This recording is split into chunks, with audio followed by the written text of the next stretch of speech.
Bonjour Franck, Bonjour Mickaël. on arrive à mi-saison avec des résultats plus qu'encourageants pour le centre de formation puisque présence dans le haut de tableau aussi bien pour la Nationale 3 que pour les équipes de U19 et U17 nationaux. Quel bilan tu tires de ces premiers mois de compétition? Un bilan plutôt positif, hein. L'objectif n'est pas forcément le résultat en lui-même, surtout les contenus, de faire progresser les jeunes joueurs. Après, c'est sûr que sur la première partie de la saison, on s'attache à bien démarrer quand même les championnats pour pouvoir être un peu plus serein derrière et donner beaucoup de temps de jeu à tous les joueurs. Le tirage au sort de la Coupe Gambardella vient d'être effectué avec un déplacement au Palais-sur-Vienne début 2018. Quels sont les objectifs du club dans cette compétition? Aller le plus loin possible, hein. Quand on est engagé dans une coupe nationale, bien sûr, c'est tout le temps des belles aventures à vivre. Donc c'est aussi la compétition des joueurs à mon avis. Donc c'est à eux de mettre un certain état d'esprit, de s'engager pleinement pour pouvoir bénéficier de matchs qu'ils n'ont pas l'habitude de jouer, contre des équipes qu'ils n'ont pas l'habitude de rencontrer. Donc bon, là, c'est sûr qu'on va essayer de gagner ce match-là, mais c'est aussi notre entrée en compétition. Il faut se prémunir d'une mauvaise surprise en tout cas. L'an dernier, il y avait eu un superbe résultat au Girondins de Bordeaux avec une qualification, puis malheureusement une élimination dans la foulée à Tours. Est-ce qu'il y a des regrets sur cet épisode de l'an dernier? Oui, personnellement, bon, j'ai assisté aux deux matchs et je pense que sur notre défaite à Tours, on n'a pas joué à notre juste valeur. Je pense que tu étais là aussi pour le souligner.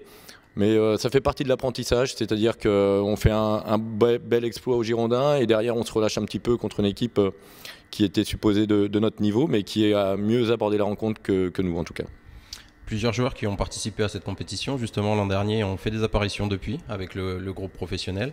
Quentin Benat, Tom Lebeau, Yacine Bourane et tout récemment Godwin Koyalipou et Shafik Abbas. C'est forcément valorisant ça pour le centre de formation du club. Oui, tout à fait. Alors bien sûr, on avait bénéficié d'une bonne génération 98 hein, avec leur parcours dans le championnat national U19 il y a 2 ans, le parcours l'an dernier en Gambardella.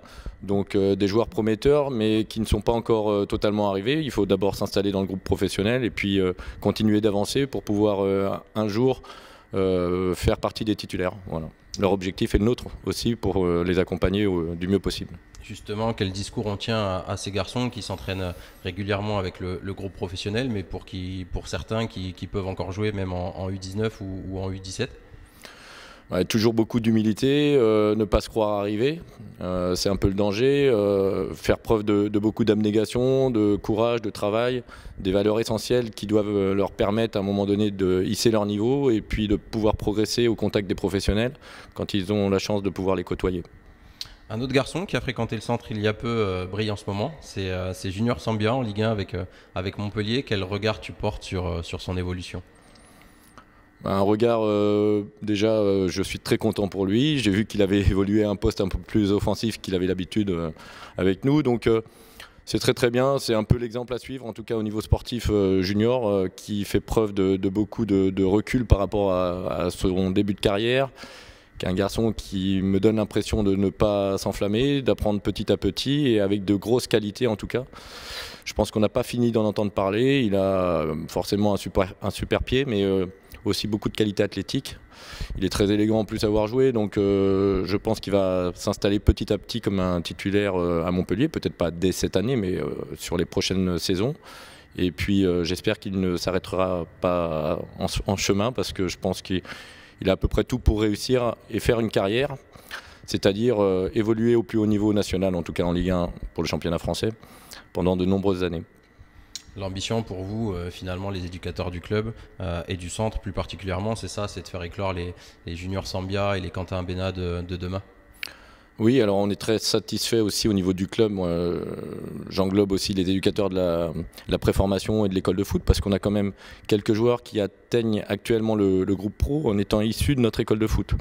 Il y a Tom Lebeau, il y a Clément Pio-Canard, Godwin Koyalipou. On parle aussi d'Antoine Barouan qui commence un peu à pointer le bout de son nez. Donc ce sont des garçons qui ont rejoint le club à peu près pour certains U7 et d'autres en U8, U9, U10. Donc c'est très valorisant pour l'ensemble du club. Et puis j'espère que ça va donner envie à d'autres jeunes joueurs du Niortais de venir nous rejoindre pour essayer de vivre cette belle aventure. Pour finir, qu'est-ce qu'on peut souhaiter à la formation des Chamois pour cette deuxième partie de saison? Continuer vers l'excellence, essayer tout le temps de progresser, donner une bonne image du club. et puis essayer d'encourager tout le monde à aller vers le haut, d'atteindre le groupe professionnel, d'avoir une certaine émulation saine, et puis essayer de porter haut les couleurs du club. Voilà. Et ben on surveillera ça attentivement dans les prochaines semaines et dans les prochains mois. Merci Franck, et puis bonne fête de fin d'année. Merci Mika, et joyeux Noël à tous.